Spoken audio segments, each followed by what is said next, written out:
Hello, everyone, and welcome to this week's live stream for Real Watchers. Of course, my name is Garrett. And I'm Adrian. And welcome. How is it going? We already got a comment from our good friend Kevin, co-host of Movie Club. What's going on, everyone? It's going good. How about you, Kevin? Alrighty. Well, before we jump into today's proceedings, Adrian, how you been over the last week? It was good. My birthday celebration was really fun. Went downtown and had a really good time with some friends and had really fun. Went to a place called Mini Boss where there's a bunch of retro arcade games and stuff. So super good time. And caught up with some high school buddies as well, which is good to rekindle. So real good. Awesome. Well, hope it was a fun birthday weekend and a happy belated birthday. For some reason, I thought your birthday was tomorrow. So I got my dates mixed up. So there you go. On stream, I'll say I'm sorry. I forgot it was Adrian's birthday. That's okay. That's not why I was saying it. That was just what my weekend was. Kevin doing good? Awesome. Alrighty. Well, as far as me, just kind of a regular week. Had my future sister-in-law's bridal shower over the weekend, so it was fun helping set up for that and getting it all good. Let's go ahead and lower the background music a little bit. Thank you for pointing that out, Nadia. Good friend of the channel from Horror and More. How are you doing this evening? Besides not being able to hear Adrian, apparently. Alrighty, let's go ahead and jump right in with the big news stories this week. We don't have as many news stories as we did last week, but hey, that's all right. Kind of continuing the first point from last week, the Screen Actors Guild is resuming their talks with the AMPTP. We do know that they were doing some negotiations today, some more discussion today, and they are meeting again tomorrow. So it sounds like they're actually, hopefully, making some good headway. And the fact that they're not just saying no more meetings is better already than the Writers Guild went for. So hopefully this is over soon and we can stop delaying movies for no reason. Yeah. And moving right along, Taylor Swift Eras Tour concert has officially received a PG-13 rating coming out this weekend, with ticket prices being $19.89 in honor of one of her albums. Definitely, if you didn't get a chance to go to the tour, make sure to check it out. Yeah, hopefully not all that money is going to her. Hopefully some of that's going to the movie theaters, because the movie theaters are going to be crowded for that, and hopefully they're getting their fair cut of that ticket price. That's my only big concern. Although you have famously stated that concessions are where they make their money, so... No, they do, but they still make money off of ticket sales, sure. So I'm just hoping they get their fair share. Moving right along, speaking of nothing similar, Michael Mann has announced that Heat 2 will be his next film and may be starring Adam Driver. Adam Driver currently starring in Michael Mann's newest film, Ferrari, which is set to open up sometime before the end of this year for award season. And I own Heat. It's been a long time since I've seen it, but didn't know it really needed a sequel, but hey. They should have called it Heat also. Heat or more Heat. Yeah, or hotter. just call it hotter. In other news, Peacock is releasing a Monk movie on December 8th. For those of you that were fans of the very, very popular TV show, you will be getting kind of a movie. I'm imagining it's going to be something along the lines of an El Camino to Breaking Bad, a subsequent story to add on to the overall plot. So if that's something that interests you, make sure to check it out.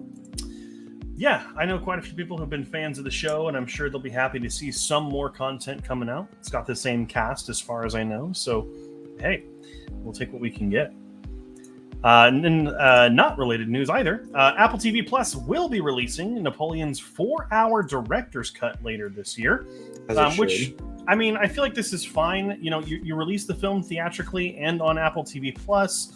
You put it out for the world to see for its awards attention, but then you can release the director's cut later for people who want to watch it. That's assuming that the film is even good. We don't know. Sure. Hasn't screened really yet. So, yeah.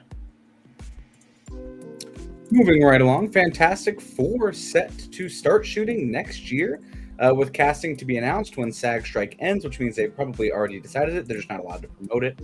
So they're just waiting for those discussions we were talking about earlier to wrap up. And then we'll finally get an announcement of the highly, highly anticipated third version of the Fantastic Four. Yes, and according to the director, the cast has already been selected for the film. They are just waiting for the proper moment. And then they'll start shooting it as soon as they can. I guess it'll shoot in London, which isn't New York. So I don't know how that's going to work out for... The second Fantastic Four from the initial was set in London, or had shots a lot in London. Well, I know they always use like the stages and stuff, so I'm just joking around that it's not New York. But next up, Guillermo del Toro's next live-action film is Frankenstein, and it has added Christoph Waltz to its cast, double Oscar winner for Inglourious Basterds and Django Unchained.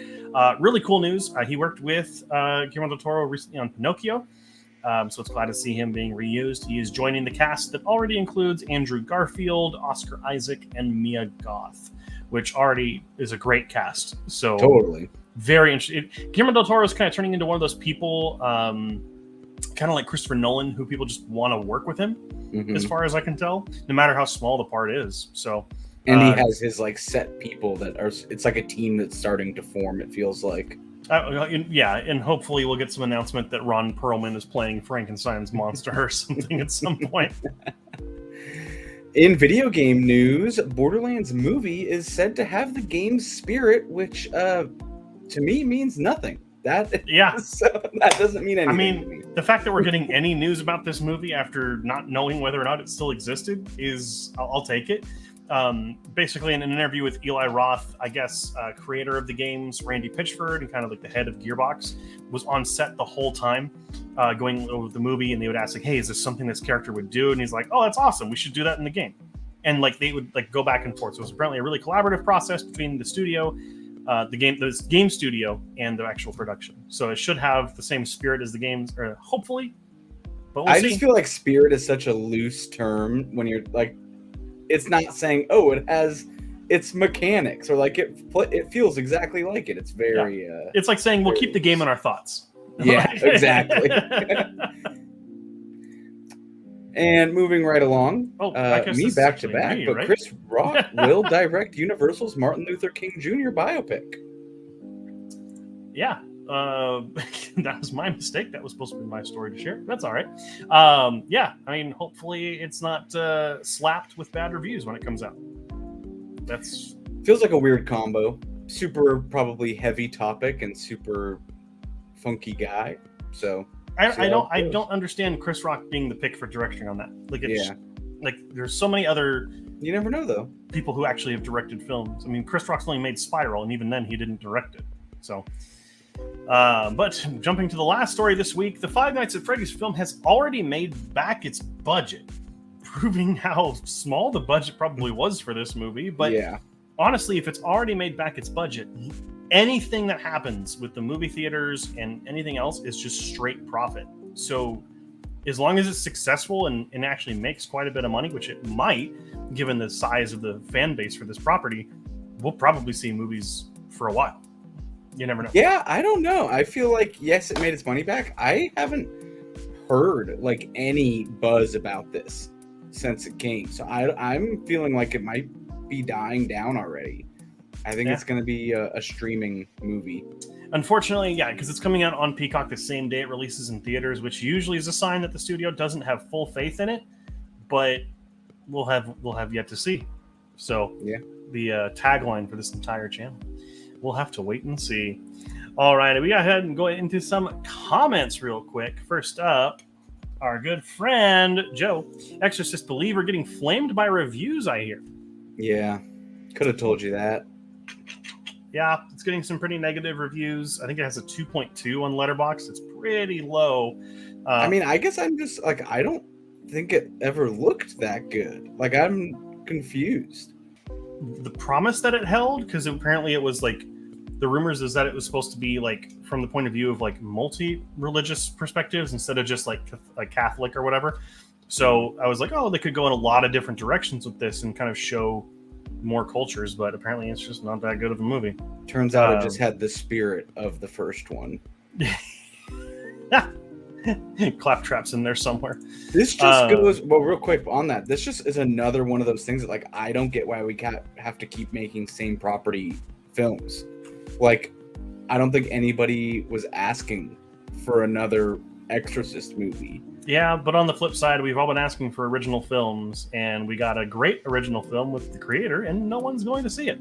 So I haven't seen it either. Yeah, that's my exactly. bad. Horror and more. Adrian, have you seen Saw 10?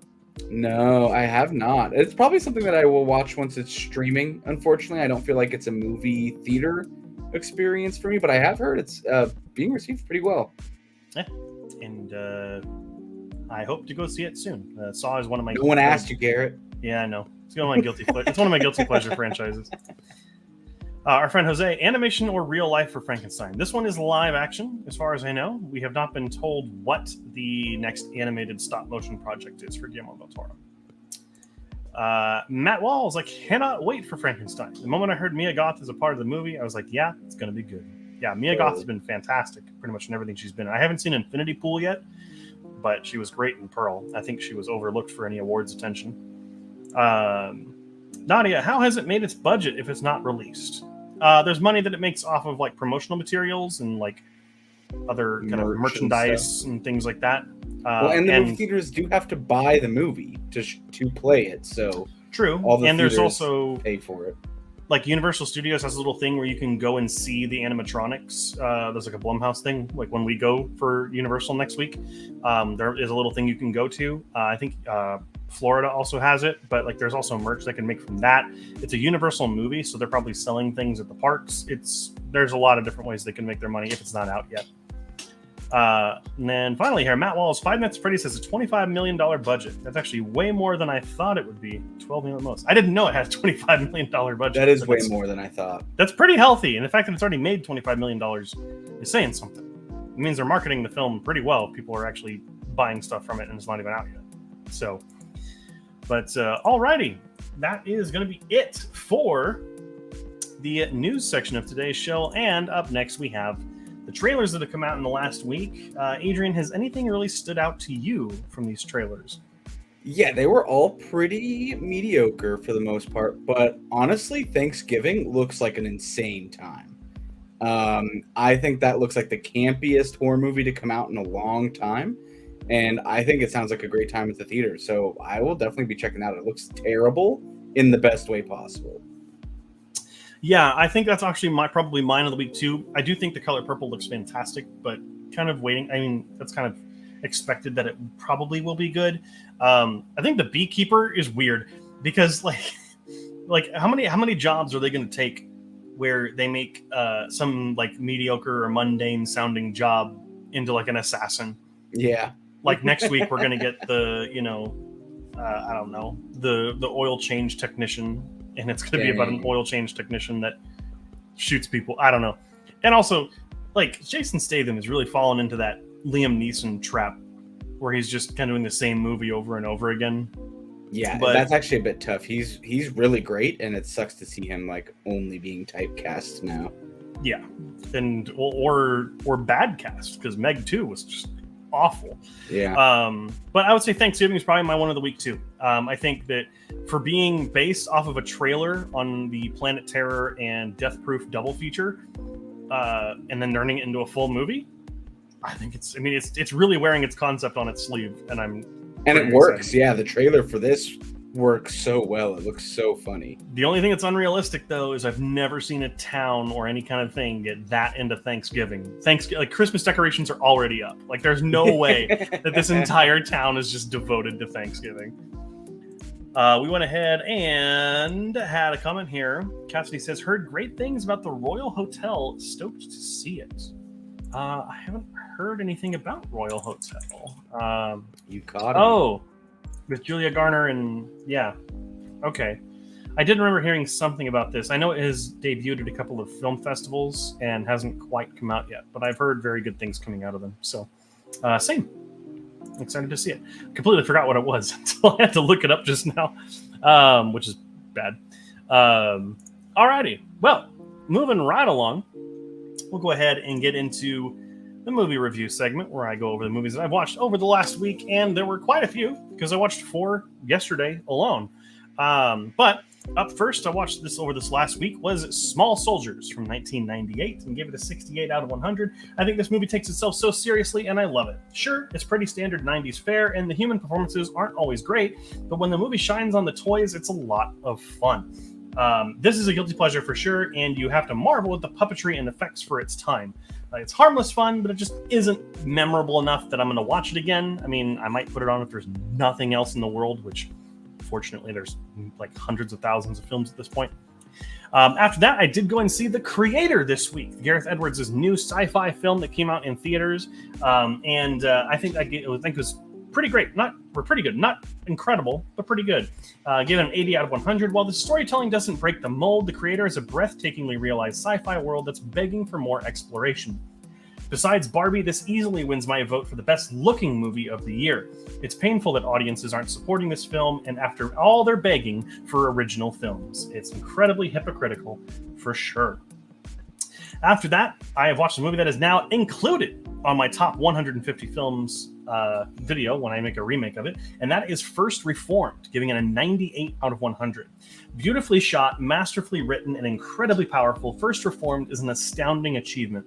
Ethan Hawke and Amanda Seyfried give their career best performances here, and while its ending and themes may be controversial for some, it does highlight the entire story, the point of the story beautifully, and I will be thinking about this film for quite some time. It is an incredible film. Highly recommend you watch it. After that, checked out Beetlejuice for the first time ever. I'd never watched this, and it's just okay. It's quirky and visually interesting and features a great performance by Michael Keaton, but aside from that, the film just doesn't do a whole lot for me. It's not especially funny. It doesn't really feel like it has that strong of a story to tell, and it comes off as just kind of obnoxious, really. Still, it took a lot of talent and skill to get the film looking that good, and so because of that, it does earn some points. So there's Beetlejuice. Next up, Wild Wild West, starring fan favorite slapper Will Smith and Kevin Kline. Some impressive effects for their time don't make up for a story that seems to make it all up as it goes along. Annoying characters and situations make the film tedious to get through, but it does have an incredible theme by composer Elmer Bernstein. Too bad no one will hear it because no one should watch this film. And it got a 22 out of 100. After that, I watched the Michael Bay-produced remake of Friday the 13th from 2009. Got on a little bit of a horror kick last night. And this movie is terrible. No creative kills, no conceivable identity of its own, and a terrible script make this reboot far worse than I imagined. It's not fun, it's not a good slasher, it's just plain terrible. It feels like an 80s slasher movie made with 2000 sensibility and does nothing to reinvent the wheel. A cool before the kill line, "Say hi to mommy for me," is really the only cool parts of this entire movie. So because of that, it gets a low score. And finally, we have the 2003 remake, sort of the Texas Chainsaw Massacre from 2003. It's a 14 out of 100. Aside from Jessica Biel and R. Lee Ermey giving decent performances, this film lacks any reason to exist. People like to lambast the Disney live-action remakes, but we forgot to talk about these 2000s horror remakes. They're all bad. It has none of the soul of what made the original so good. It's not even particularly bloody, but all that aside, it's boring. And that's the single worst possible thing that any Texas Chainsaw Massacre movie can be, is boring.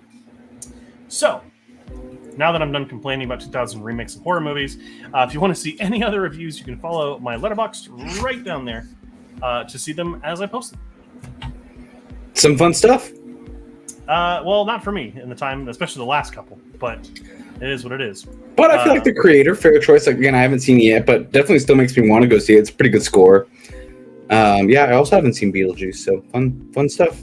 Couple of reviews here. Someone made a Small Soldiers Schultz film a couple of months ago. I think they made it with Unreal Engine 5. Was pretty awesome. Yes, it was. I think it was called Battle for the Necron, or War for the Necron, or something like that, which is totally taken from Warhammer, but it's okay. It's pretty sweet. I don't know if you've seen it, Adrian.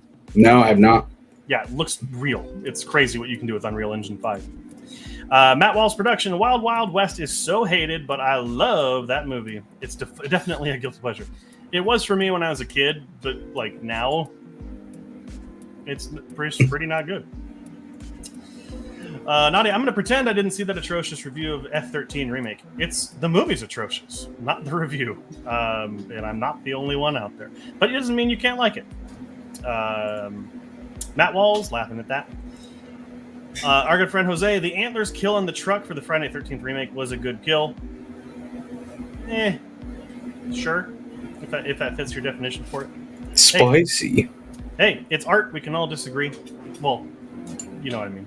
Anyhow, moving right along, Adrian. Now that Garrett filled us in on what he watched, I'm not even going to say last week. I'm going to say yesterday for most of those. Yeah. So let's go ahead and find out what's coming out this coming weekend. If you want to go to the movies, I mentioned this one earlier at the beginning of the, I'll call it a program. We have the Taylor Swift The Eras Tour film coming out, actually to worldwide audiences now, coming out on Friday to completely wide release. Experience the breathtaking Eras Tour concert performed by the one and only Taylor Swift. Fun fact, Cassie and I were there at the filming of one of these nights, so if you're real vigilant, you might see an interracial couple up in the audience. And then also coming out this Friday, we have Anatomy of a Fall, a French film. A woman is suspected of her husband's murder, and their blind son faces a moral dilemma as the sole witness. Concept for this one seems super, super cool. It's getting really good reviews so far. This is one that I would want to check out. It is limited this Friday. It's coming to a limited expansion, a little bit more on the 20th. So if it's near a theater, if it's in a theater near you, I would try to go see this one. And then last but not least, we have Once Within a Time, a comedic apocalyptic vision of the end of the world and the beginning of a new one, with unforgettable views and the innocence and hope of a new generation. This one opens on Friday to a limited release and stars Mike Tyson. So, hope you're sold on that one. I mean, hey, if Mike Tyson starring in a movie doesn't sell you, I don't know what will. But we had one more comment that came in. Matt Wells, 2000 horror ranked are the only watchable because of the plot. Yeah, they're a couple steps away from being porn at that point. So I understand what you're saying, if that's what you're going for. That's enough about what came out or what's coming out. I always mix this up in my head. That's enough about what's coming out next weekend. Let's talk about what came out last weekend. And not surprisingly, The Exorcist Believer came in first place with $26.5 million in its first weekend. Paw Patrol, the Mighty Movie, dropped to second place with $11.3 million. Saw 10 is in third place with $7.8 million. The Creator drops to fourth in its second weekend with $6.2 million. And The Blind coming in fifth place with $3.2 million. Any surprises here, do you think? Yeah, I mean, The Creator dropping off so quickly is a bit surprising, and I think it's really a bit more painful. That fantastic marketing campaign they did with the AIs attending sports games in real life and stuff like that, it's just a bummer to see it fall off. I know I'm contributing to it, and I'm mad at myself for that. I just haven't had the time to go see it. But it is a bummer. Like, I really do think that people should support it. I will support it in theaters. It's a bummer to see it drop so quickly. I wonder if it has to do with, like, just maybe the reach that the marketing got. I'm not sure. I think it's also coming out around the time where you have, like, especially two horror franchises, The Exorcist and Saw, coming out with huge releases for them. I mean, obviously the Paw Patrol movie has its audience and got butts in seats, essentially. Just lost, yeah, I guess. Yeah, it's just like I came home and I was talking to, I saw this with my cousins, and we were talking about afterward, like, we never want to hear anyone complain ever again that there aren't enough original films, because they're clearly not going to support original films. It's the hypocrisy just pisses me off. Well, and I think that might be more an indicator of what's kind of going on in the film world, that, like, clearly people, when going to the theater, which I said, The Creator doesn't, like, identify what the film is about, the title, at least initially. So, like, when people are looking for a random film, they're going to recognize all those other titles as things that they're at least familiar with. And that's tough, because people should be willing to try new experiences and just kind of roll the dice, and it doesn't seem like they are. Yeah. Just remember this. Anytime someone says, no, Hollywood doesn't make anything original anymore. They did. And we're telling them we didn't want it. Alrighty. Before we continue on, we have a couple of comments. Mike Tyson. Yep. No, nothing else needed there. Tyson. I just said it again. Sorry. Cassidy, surprised Saw 10 didn't play on it, sounding like Satan. Wouldn't really fit the story, really. I don't know. I guess you could have done like a poster that looked like horns or something. I don't know. But good catch, though, on the wordplay. And then Jose, we humans as a species are a fickle bunch when it comes to movie choices. 100%. I get that. And also, like, when anytime someone like deviates, because there's like a couple of set stories like the hero's journey and stuff like that are so universally baked in. right? That when a movie kind of is original or doesn't really feature those themes or kind of deviates, that people aren't really as connected to it sometimes. Maybe there's something to be said there as well. Well, fun fact, if you want to go down a little bit of a rabbit hole, there's actually only 7 stories ever that can be told. And everything that we watch now is just an iteration of a combination of those 7 different stories. They go back all the way to like the original playwrights, and there's literally only 7, and they're just different variations. It's like making a recipe. So movies just become pretty derivative unless you can find some new way to combine same ingredients. Exactly. Matt Walls, Gareth Edwards can't catch a break. Got replaced in Godzilla, got removed from Rogue One. Now he comes with a creator, and it's not even going to break even. The Rogue One is actually a lie. Gareth Edwards did an interview recently and said that there was no such thing, and it was just a completely normal production. So that story got kind of shared and took off for no reason. I haven't heard anything about him being replaced on Godzilla, but I mean, the thing is, all 3 films are pretty great. Like, Godzilla is a great film in my opinion. Rogue One is the best Star Wars thing that Disney's done, at least as a film. And The Creator is a refreshingly original film. Our friend Joe, I blame marketing, timing, and the economy more than anything for originals. Movies used to be something we could simply do to cool down in the summer for $5. Now it's an event similar to a night out. Especially, I would say, going to the cinema, right, Adrian? Like that's kind of completely agree, yeah. The event, but it's really been that way for a long time. I mean, you look at films back from the 20s and 30s.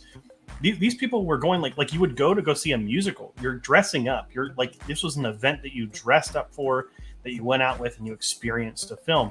And I guess you could probably say it's more the oversaturation of film as opposed to like, you know, the night out kind of being a reasoning. I think it's the cost. I mean, I think it's because they've upgraded the seats and the sound system, which I'm not complaining about. I'll pay the fee, but it is totally like you go out, it's probably like a $50 night for 2 people to go see a movie at times. Like, you just end up with all the concessions and maybe getting dinner. Like, it ends up being a whole thing just to go see a film. And I totally believe it. Especially a new release film. And I think that's what's so unfortunate about films only succeeding now that when they come out on streaming, right? Like Little Mermaid became more of a success when it released on streaming. Ant-Man Quantumania was more of a success when it came out on streaming. Elemental is now considered a success instead of a flop because of streaming.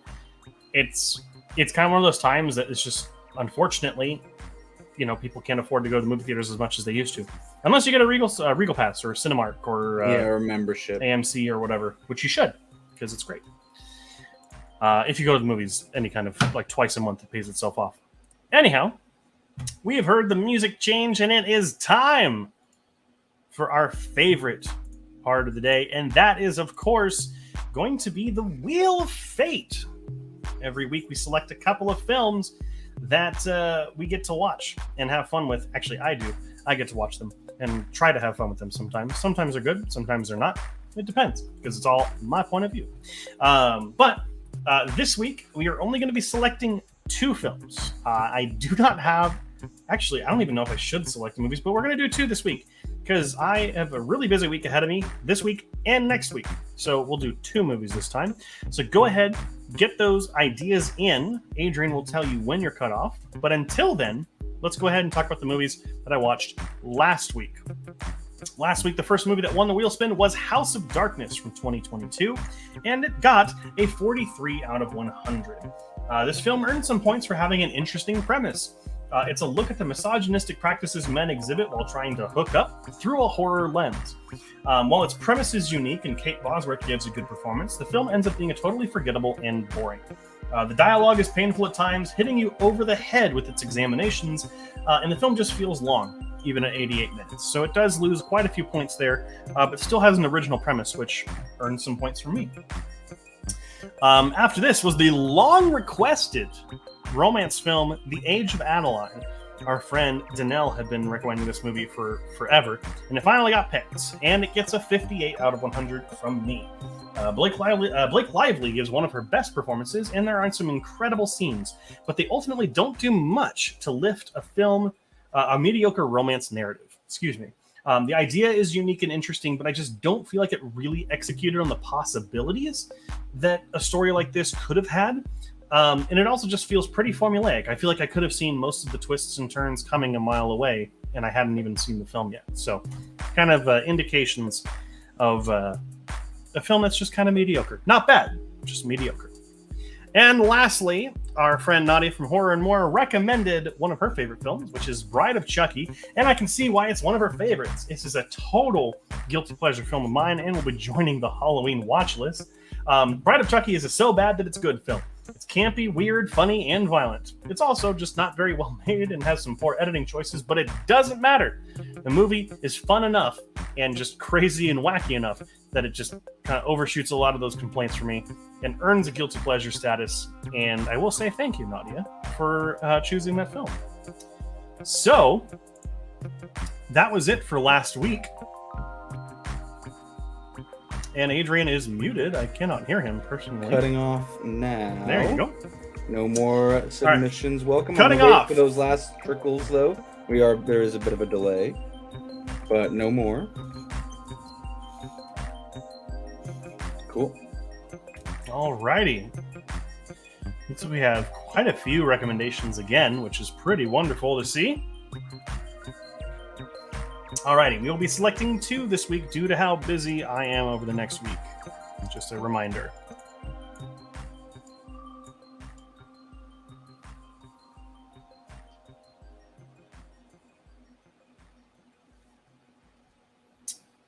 Lights Out is the first movie that wins. If I remember correctly, this is going to be an interesting film. That would be the 2016 horror movie. And who won that? Kevin. Spin. Kevin, very nice. Oh, and it. Oh, no, Tammy. Nadia's selection. Tammy. Which one is Tammy? With, with Melissa McCarthy. Yeah.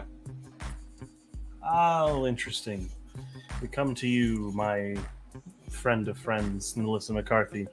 Alrighty, so we have 2 films. We had Lights Out and Tammy. Awesome.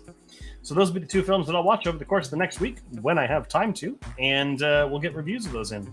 So,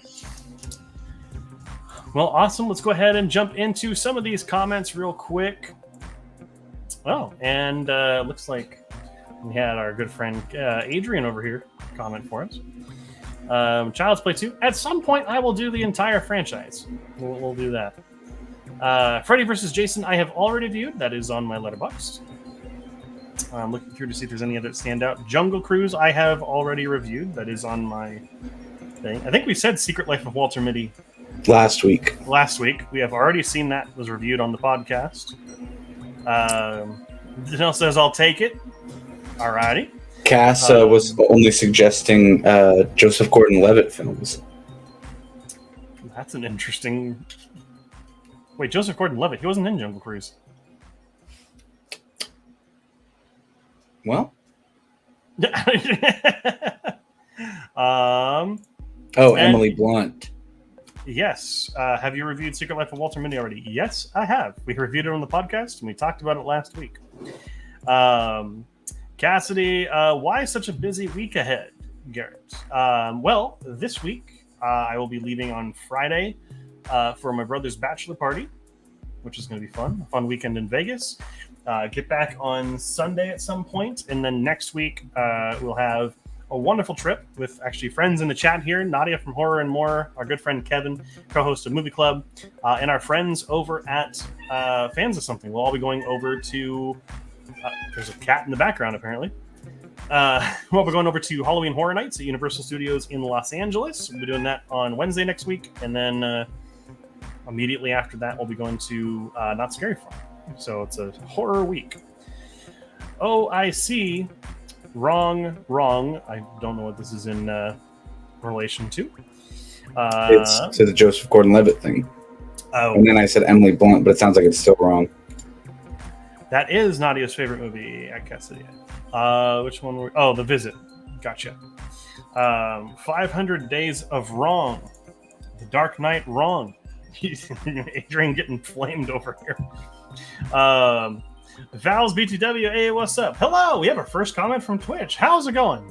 Thank you for joining us. joining us towards the end of the show, but welcome all the same. I hear a cat. There is, in fact, a cat. And I thought I saw the cat behind you for a brief moment. I don't own a cat. A quiet wrong. And Keedy. Alrighty. Well, that is going to bring us to the end of the Wheel of Fate segment. And before we head out for this evening, as always, we do our quick little chatting time. Adrian, what have you been up to over the last week? Watching anything in particular? Listening to anything? I did just finish reading/listening to the audiobook for the Southern Research Trilogy. This book series right here, highly recommend it. Very good, very thought-provoking, really entertaining. And then just been working, and like I said, had my birthday weekend, which was really fun-filled, and a lot of good stuff and good times with friends. Laughed a lot, so just a good time. Sure, yeah. Over the last week, we saw did we talk about the finale of Ahsoka last week? Yes, we did. I believe watched it before then. It was a really whimpery finale. Wasn't that good? We did get the first episode of Loki last week, though, so I'll be watching the second episode for that when it comes out this week. Seems like it should be a turnaround for Marvel, hopefully. Fingers crossed. And that's really honestly about it. Been doing a lot of miniature painting as well on the side.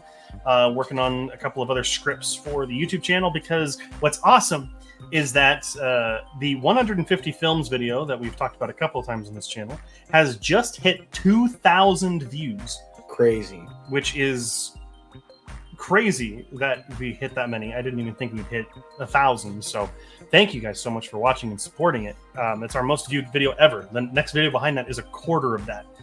So hopefully a good sign of things to come with those videos. So thank you again, everyone, for checking it out. Other than that, yeah, not a whole lot else going on. Yeah. Nadia has been asking how old we turn. 41, if you can believe it. And I can't. You're looking great. Not Thanks. A day over 25. No, 28. Finally in the 28 club. That not like the rapper 28 club, just the people that are 28. Oh, it's the 27 club. Anyway. Yeah, sure. I'll take your word on it. Kevin also says, happy belated birthday, Adrian. Thank you. Matt Walls, I've been playing Battlefield 2042. It's god-awful. This is the fourth time I've tried to enjoy it. Happy birthday. Hate to say it, but I don't think you're correct. I've been playing Battlefield 2042 as well, and I feel like it's better than ever. But I'm also a huge Battlefield franchise fan, so my opinion's a little skewed on that. That sounds so pedantic, Matt. You're just trying the same thing, and you know you're going to hate it. Fourth time? I mean, definition of insanity is doing the same thing over and over again. Do we have to play the Voss clip? You know, we should have that on. No, I mean, hey, video games are. I feel like video games are the one thing that are more like, you know, like film is already so. Like not divisive. What's the word I'm thinking of? It's so much. It's so personal, right? It's so subjective, right? Because it's art. You take it in any way you can. I feel like games are so much more subjective because I feel like you and I kind of have similar tastes, but they vary very wildly as well. And I feel like it's much different than anything we've done for film. Like, you know, we're both gamers, but we play entirely different things. Like, yeah, might agree. I don't know. But sorry to hear you're not enjoying it after the fourth time. But if anyone else has any other comments, concerns, questions, criticisms, or anything to get out there, you can go ahead and get them in the comment section below. But until we see any of those, Adrian, where can people find us online if they don't follow us already? You can find us at Real Watchers anywhere you want. That's RELWATCHERS. We're on Instagram if you want to chat with us. I'm really bad at posting, but I do reply if you do message me. And then on YouTube, if you're watching us here, make sure to like, subscribe, hit the bell. We go live every Tuesday, post Movie Club every Friday with our other hosts, Kevin and Garrett. And then we also have Garrett's video essays, which he just talked about, that are doing extremely well. Our latest one just hit 2K or surpassed 2K. And he works really hard on those, and they all do pretty well. So make sure to subscribe to make sure you don't miss out on those. They're all film related, but I know he's got a lot of really good ideas coming out. And then on Twitch, if you're watching, I saw that we had someone earlier from Twitch. If you are there, feel free to stick around. We are live here every single Tuesday with the entire previous week's news. So if you want to stick around and catch us next Tuesday, you can learn some more. Absolutely.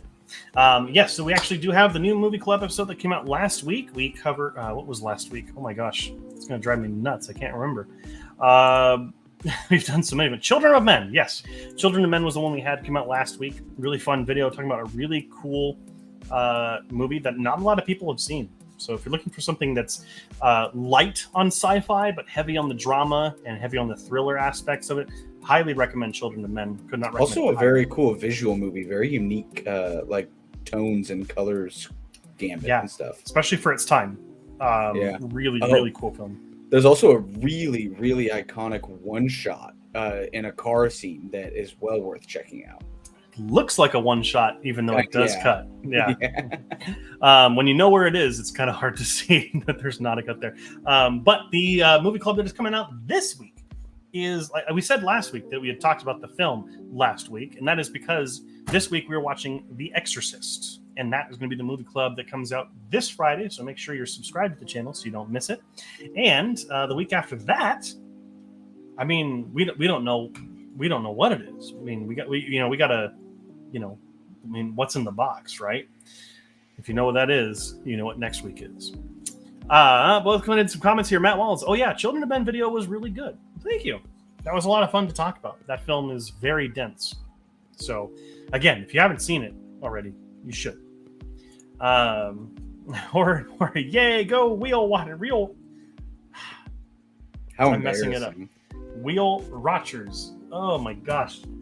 Nadia just gave me a stroke. Anyhow, now my brain's working again. Matt Walls, dude, The Exorcist is my favorite movie of all time. It's a great movie to have in your favorites. It is a masterpiece in many ways. In many ways. Not all of them, in many ways. But you'll have to find out more when we talk about Movie Club. Really interesting to see what kind of we come after this, because this Children of Men was our 10th episode.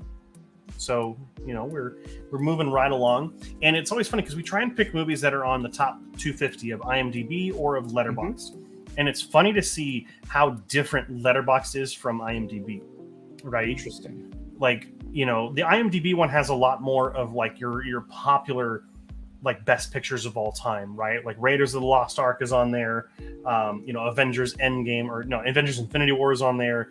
So like you get bigger box office films, bigger Hollywood films. And I think when you get over to Letterboxd, you get a lot more of the ones you haven't seen before, a lot more foreign films, a lot more independent films. I mean, you still get a lot of the staple films, right? Like The Exorcist, Rosemary's Baby, things like that will all be on there. But you get a lot more of films like Come and See or Harakiri, or these films that are not so much viewed by American audiences, which is really nice, especially for Kevin, that I get to show him so many of these films, and he's a captive audience member when it's my turn to pick the movie. So, but anyhow, if anyone else has any questions, comments, concerns, criticisms, anything you want to joke around about, let us know. Or if you have some sort of video, we always have the possibility of doing that. Hopefully nothing that gets copyright claimed like the Blink 182 video did. Matt Walls, Come and See is a good one too. I've heard nothing but good things about Come and See, and really want to check that out. So do you know what Come and See is, Adrian? I don't think so. Let me look. I may have. Come and See is a Russian film, Russian World War II movie. No, I have not. Yeah, currently ranked number 2 on Letterboxd's top 150 films of all time. Wow, which is enormous that that it's that high up. It was always around number 1, number 2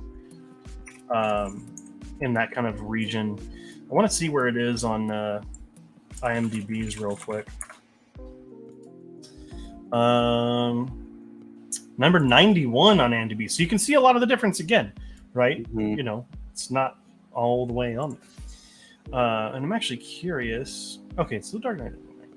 Like I'm looking at the top 10 films for Letterboxd, and 1, 2, 3, 4, 5, 6 of them. Wait, 1, 2, 3, 4.